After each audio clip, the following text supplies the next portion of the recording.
வரும் 25ஆம் தேதி நடைபெற உள்ள 6ஆம் கட்ட தேர்தலை முன்னிட்டு காங்கிரஸ் பொதுச் செயலாளர் பிரியங்கா காந்தி இன்று ஹரியானா மாநிலத்தில் நடைபெற்ற கடைசி கட்ட தேர்தல் பரப்புரையை மேற்கொண்டார்.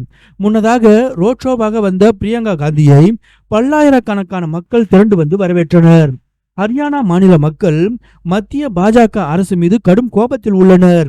உரிமைகளுக்காக போராடிய விவசாயிகளை காவல்துறையினரை வைத்து விரட்டி அடித்தது, விவசாயிகளை கைது செய்தது உள்ளிட்ட விவசாயிகள் மீதான மத்திய அரசின் கடும்போக்குத்தனத்தால் விரக்தியும் கோபத்திலும் இருக்கும் ஹரியானா மக்கள் பாஜக காரர்களை ஊருக்குள்ளேயே நுழைய விடுவதில்லை.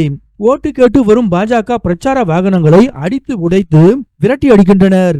எனவே பாஜகவிற்கு ஹரியானாவில் ஒற்றை தொகுதி கிடைப்பதே அரிது என்ற நிலை ஏற்பட்டுள்ளது.